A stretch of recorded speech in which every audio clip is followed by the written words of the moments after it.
મિત્રો, 90% માતા પિતા પોતાના જ બાળકોનો આદર પોતે જ ખતમ કરી નાખે છે અને તેમને આ વાતનો અહેસાસ પણ નથી હોતો. આજે હું જે કહેવા જઈ રહ્યો છું તે માત્ર એક સલાહ નથી, આ એક કડવું સત્ય છે જેને જો તમે સમય રહેતા સમજી લીધું તો તમારો પરિવાર તૂટતો બચી શકે છે.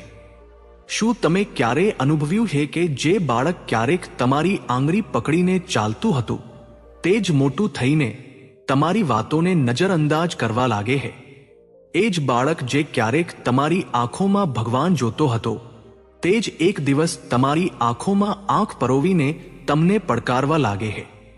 અને અહીંથી જ શરૂ થાય છે એ ખતરનાક બદલાવ જે ધીમે ધીમે તમારા જ ઘરમાં તમારી ઇજ્જતને ખતમ કરવા લાગે છે. પરંતુ સત્ય એ છે કે ભૂલ બાળકોની નથી હોતી. ભૂલ હોય છે એ 5 પારિવારિક રહસ્યોની, જેને માતા પિતા પ્રેમ અને વિશ્વાસના નામે પોતે જ ઉજાગર કરી દે છે. પરંતુ અહીં જ 90% માતા પિતા એક ભયાનક મનોવૈજ્ઞાનિક ભૂલ કરી બેસે છે. આજના સમયમાં મોડર્ન પેરેન્ટિંગના નામે એક વિચાર ખૂબ જ ઝડપથી ફેલાઈ રહ્યો છે કે માતા પિતાએ બાળકોના સૌથી સારા મિત્ર બનવું જોઈએ. આપણને કહેવામાં આવે છે કે બાળકોની સામે એક ખુલ્લી કિતાબ બની જાઓ, કોઈ રહસ્ય ન રાખો. એક માતા પિતા તરીકે આપણે આપણા બાળકોને એટલો બધો અગાધ પ્રેમ કરીએ છીએ કે આપણે તેમની સાથે બધું જ વહેંચી લેવા માંગીએ છીએ. આપણે ઈચ્છીએ છીએ કે આપણી વચ્ચે કોઈ પડદો ન રહે. પરંતુ શું દરેક વાત કહી દેવી એ જ સાચો પ્રેમ છે? મનોવિજ્ઞાન અને નીતિશાસ્ત્ર બંને એવું માને છે કે મિત્રતા સરખા લોકોમાં થાય છે અને જ્યાં સમાનતા આવી જાય છે ત્યાંથી શિસ્ત અને આદરની એ પવિત્ર સીમાઓ ધૂંધળી થવા લાગે છે જે એક પરિવારને જોડી રાખે છે. એક બાળકને મિત્ર કરતાં વધુ એક માર્ગદર્શકની જરૂર હોય છે. જો તમે ખુલ્લી કિતાબ બની ગયા તો બાળકો તમને પૂરેપૂરા ડીકોડ કરી લેશે અને જ્યાં રહસ્ય તેમજ આદરની સીમાઓ ખતમ થઈ જાય છે ત્યાંથી બાળકો તમને ટેકન ફોર ગ્રાન્ટેડ લેવાનું શરૂ કરી દે છે. પ્રેમ પોતાની જગ્યાએ છે, પરંતુ એક પરિવારને સંતુલન અને સુરક્ષાનો અહેસાસ આપવા માટે માતા પિતાનું થોડું રહસ્યમય અને સ્થિર હોવું ખૂબ જ જરૂરી છે. અહીંથી જ જન્મ લે છે આપણું પહેલું અને સૌથી ગંભીર પારિવારિક રહસ્ય, જેને તમારે ગમે તે ભોગે પોતાના સંતાનથી સુરક્ષિત રાખવાનું છે. તો મિત્રો, ચાલો જાણીએ કે તે 3 પારિવારિક રાજ કયા છે જેને હંમેશા પોતાના સંતાનોથી છુપાવીને રાખવી જોઈએ. નંબર 1, તમારા ઘરની અસલી આર્થિક સ્થિતિ અને તમારી તિજોરીનું પૂરું સત્ય. ક્યારેય ભૂલથી પણ તમારા બાળકોને તમારી આર્થિક વાસ્તવિકતાનો પૂરો હિસાબ ન આપો. તેમને એ ન જણાવો કે તમારા બેંક એકાઉન્ટમાં કેટલી મોટી રકમ છે, તમે તેમના માટે કેટલી મિલકતો જોડી રાખી છે અથવા ઘર પર કેટલું ભયાનક દેવું છે. સાંભળવામાં આ વાત અજીબ લાગી શકે છે. તમે વિચારતા હશો કે આમાં ખોટું શું છે? બાળકો ઘરની આર્થિક સ્થિતિ જાણશે ત્યારે જ તો જવાબદાર બનશે ને. પરંતુ અહીં એક ખતરનાક સત્ય છુપાયેલું છે. જ્યારે તમે તમારા બાળકને એવો અહેસાસ કરાવી દો છો કે તમારી પાસે બહુ પૈસા છે, ત્યારે તમે અજાણતા જ તેની સંઘર્ષ કરવાની ભૂખને જડમૂળથી મારી નાખો છો. બાળકનું કોમળ મગજ આ માહિતીને પ્રેરણા તરીકે નહીં પરંતુ એક સેફટી નેટ તરીકે લે છે. તેના અર્ધજાગ્રત મનમાં આ વાત બેસી જાય છે કે જ્યારે માતા પિતાએ આટલું બધું કરી જ રાખ્યું છે તો તેને લોહી પ્રસેવો એક કરવાની શું જરૂર છે? તે ધીમે ધીમે આળસુ થવા લાગે છે. તેની અપેક્ષાઓ આસમાને પહોંચવા લાગે છે અને તે એક એવી એન્ટાઇટલમેન્ટની ભાવનાથી ભરાઈ જાય છે જ્યાં તેને લાગે છે કે તમારી દરેક કમાણી પર માત્ર તેનો જ અધિકાર છે. જો તમે ક્યારેય તેને કોઈ મોંઘી વસ્તુ માટે ના પાડો છો તો તે તમારી મજબૂરી કે તમારી બચત કરવાની દાંતને નથી સમજતો, તે તમને કંજૂસ સમજવા લાગે છે. બીજી તરફ, જો તમારી આર્થિક સ્થિતિ ખૂબ ખરાબ છે અને તમે બાળકોની સામે રોજ તમારી ગરીબી કે દેવાનો રોદણા રડો છો તો તેની અસર વધુ વિનાશક થાય છે. તમને લાગે છે કે તમે તમારું દુઃખ વહેંચી રહ્યા છો, પરંતુ વાસ્તવમાં તમે એ નાના બાળકની ઇમોશનલ સેફટીને તબાહ કરી રહ્યા છો. બાળકો પોતાના માતા પિતાને એક ખડક જેવા મજબૂત માને હે, જે તેમને દુનિયાની દરેક મુશ્કેલીથી બચાવી શકે હે. જ્યારે તેઓ જુએ હે કે એ ખડક જ હલી રહ્યો હે, ત્યારે તેમનામાં એક ઊંડો ડર અને અસુરક્ષા બેસી જાય હે.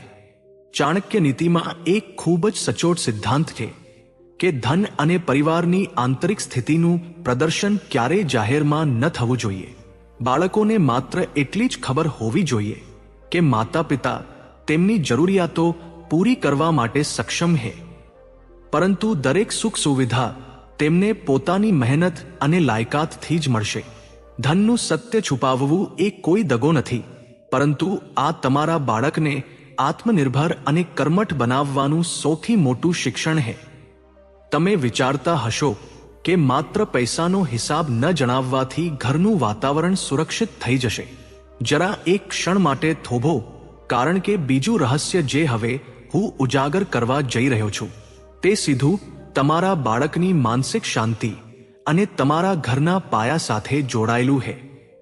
આ એક એવી ભૂલ છે જે સારા એવા હસ્તારમતા પરિવારને અંદરથી ખોખલો કરી નાખે છે. નંબર 2, પતિ પત્ની વચ્ચેના વ્યક્તિગત ઝઘડા અને આપસી કડવાશ. દરેક ઘરમાં વાસણો ખખડે છે. દરેક પતિ પત્ની વચ્ચે મતભેદો હોય છે.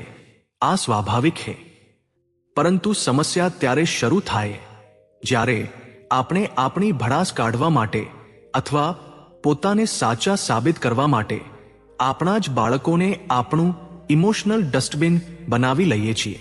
માતા બાળકની સામે પિતાની બુરાઈ કરે છે કે તમારા પિતાએ મારા માટે કર્યું જ શું એ, અને પિતા માતાના ચરિત્ર કે સ્વભાવને કોસે છે. દરેક માતા પિતા ઈચ્છે છે કે તેમનું બાળક એક સ્વસ્થ અને ખુશહાલ વાતાવરણમાં મોટું થાય, પરંતુ જ્યારે તમે એકબીજાની ખામીઓ બાળકની સામે કાઢો છો, ત્યારે જરા વિચારો એ કોમળ મન પર શું વીતતું હશે. એક બાળક માટે તેના માતા પિતા બંને હીરો હોય છે. જ્યારે તમે તેને મજબૂર કરો છો કે તે તમારા બંનેમાંથી કોઈ એકનો પક્ષ લે, ત્યારે તમે અજાણતા જ તેને એક જજની ખુરશી પર બેસાડી દો છો. અને મનોવિજ્ઞાન કહે છે કે જે દિવસે તમારું બાળક તમારા આપસી સંબંધોનું જજ બની ગયું, તે જ દિવસથી તમારી પેરેન્ટલ ઓથોરિટી ખતમ થઈ જાય છે. બાળકો ખૂબ જ સંવેદનશીલ હોય છે. જ્યારે તેઓ જુએ છે કે તેમના માતા પિતા આપસમાં જ એકબીજાનો આદર નથી કરતા, ત્યારે તેઓ પણ ધીમે ધીમે તમારો આદર કરવાનું છોડી દે છે. તેમનો એ સુરક્ષિત ઘરના કન્સેપ્ટ પરથી વિશ્વાસ ઉઠી જાય છે. નીતિશાસ્ત્રમાં સ્પષ્ટપણે કહેવાયું છે કે પતિ પત્નીનો મતભેદ તેમના બેડરૂમની ઉંબરો પાર ન કરવો જોઈએ. જ્યારે તમે બાળકોની સામે એકબીજાને નીચા દેખાડો છો, ત્યારે તમે તેમને અજાણતા એ શીખવી રહ્યા છો કે સંબંધોમાં કોઈ મર્યાદા નથી હોતી. કાલે સવારે જ્યારે તેઓ મોટા થશે અને તમે તેમને કોઈ વાત પર સાચો રસ્તો બતાવવા ઈચ્છશો, ત્યારે તેમની પાસે તમને ચૂપ કરાવવા માટે તમારો જ ભૂતકાળ હશે. તેઓ વિચારશે, જે માતા પિતા પોતે પોતાનો સંબંધ ન સાચવી શક્યા, તેઓ મને જીવનના પાઠ શું ભણાવશે. એટલા માટે તમારી વચ્ચે ભલે ગમે એટલી ઊંડી અસમતિ કેમ ન હોય, બાળકોની સામે તમારે હંમેશા એક સંયુક્ત અને મજબૂત ટીમની જેમ જ રજૂ થવું જોઈએ. તમારા આપસી વિવાદો બંધ દરવાજાની પાછળ જ ઉકેલાવા જોઈએ. તમારા સંબંધની ગરિમા જ તમારા બાળકના મનમાં તમારા માટે જીવનભરનો આદર પેદા કરશે. જો તમને લાગતું હોય કે માત્ર પૈસા અને બેડરૂમના ઝઘડા છુપાવી લેવાથી તમારો પરિવાર પૂરેપૂરો સુરક્ષિત થઈ ગયો અને તમારી જવાબદારી પૂરી થઈ ગઈ, તો તમે એક બહુ મોટા ભ્રમમાં જીવી રહ્યા છો. હવે હું એ ત્રીજા રહસ્ય પરથી પડદો ઉઠાવવા જઈ રહ્યો છું, જેને આજના માતા પિતા ઈમાનદારી અને ફ્રેન્ડલી બિહેવિયરના નામે કરી રહ્યા છે, પરંતુ વાસ્તવમાં તેઓ અજાણતા જ પોતાની બચેલી ખૂચેલી ગરિમા અને ઓથોરિટીને આગ લગાડી રહ્યા છે. નંબર 3, તમારા ભૂતકાળની ભૂલો અને જૂના રહસ્યો. ત્રીજું સૌથી મોટું રહસ્ય જે બાળકોની નજરોથી હંમેશા ઓઝલ રહેવું જોઈએ, તે એ તમારા ભૂતકાળના કાળી બાજુઓ, તમારી જૂની ભૂલો અને તમારા વીતેલા કાલના એવા રહસ્યો જે તમારી એક રોલ મોડેલ વાળી ઇમેજને એક ઝટકામાં નબળી કરી શકે છે. આપણે અવારનવાર વિચારીએ છીએ કે બાળકો સાથે પોતાની જુવાનીની ભૂલો શેર કરવાથી તેઓ તેમાંથી શીખશે. ઘણા માતા પિતા મોટા ગર્વથી કે ભાવુક થઈને બાળકોને કહે છે, બેટા, મેં મારા સમયમાં આ મૂર્ખામી કરી હતી. મેં ફલાણા માણસ પર ભરોસો કરીને મારું બધું જ ગુમાવી દીધું હતું.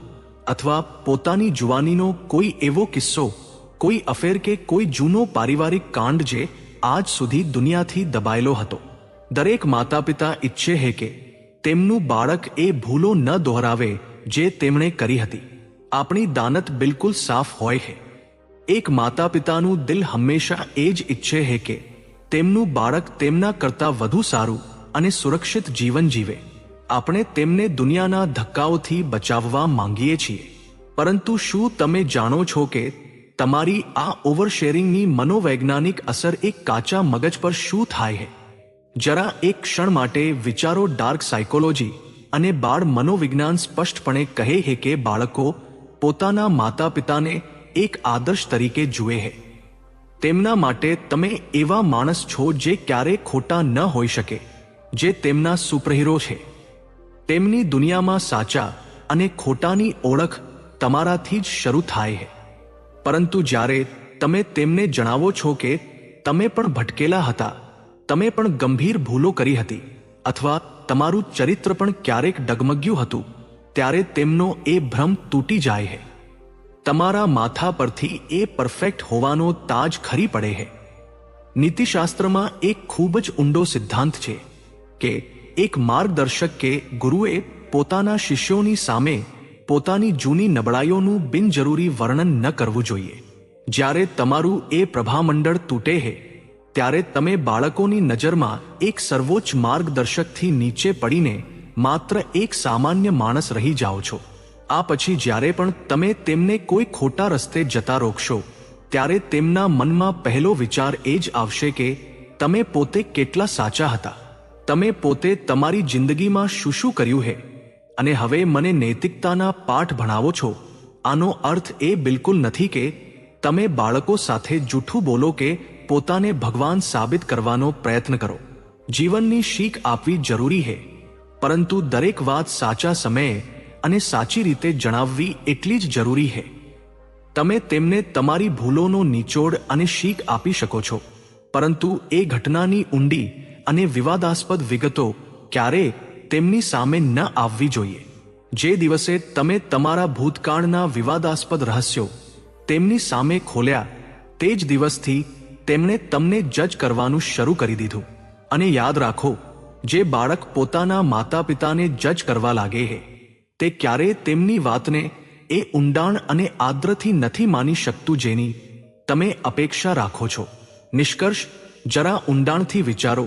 શું મોડર્ન પેરેન્ટિંગના નામે બાળકોના એક કૂલ દોસ્ત બનવું એટલું જરૂરી છે કે તમે તમારા જ ઘરમાં તમારું મહત્વ, તમારો મોભો અને એક માર્ગદર્શક તરીકેનું તમારું અસ્તિત્વ જ મિટાવી દો?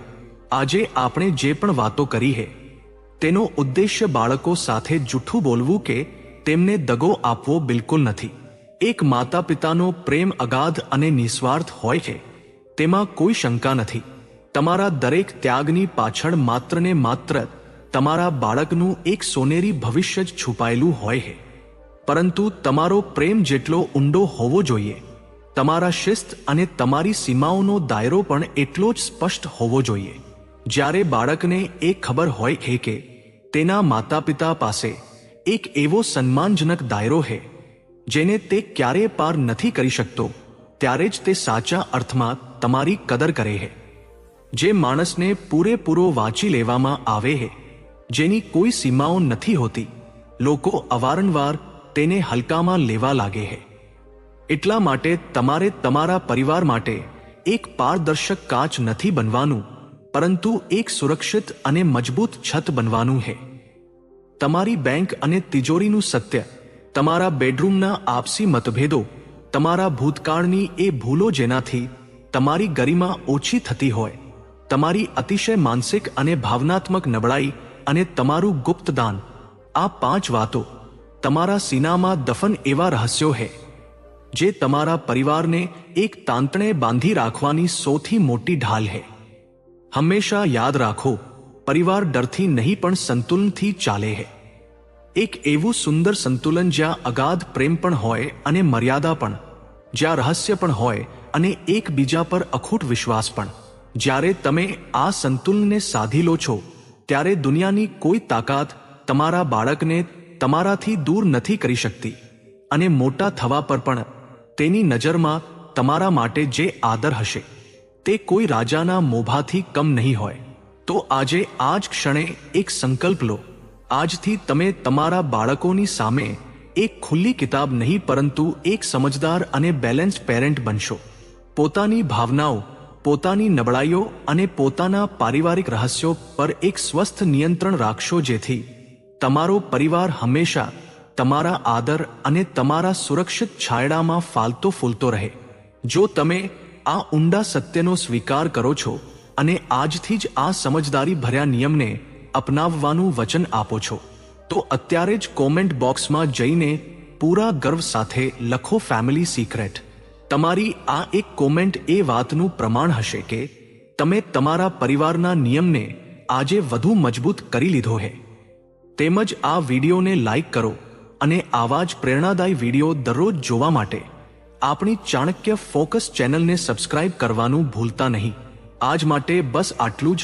ફરી મળીશું એક આવા જ નવા વિડીયોમાં. ત્યાં સુધી તમારું અને તમારા પરિવારનું ધ્યાન રાખો. વિડીયોના અંત સુધી બની રહેવા માટે ધન્યવાદ. તમારો દિવસ શુભ રહે.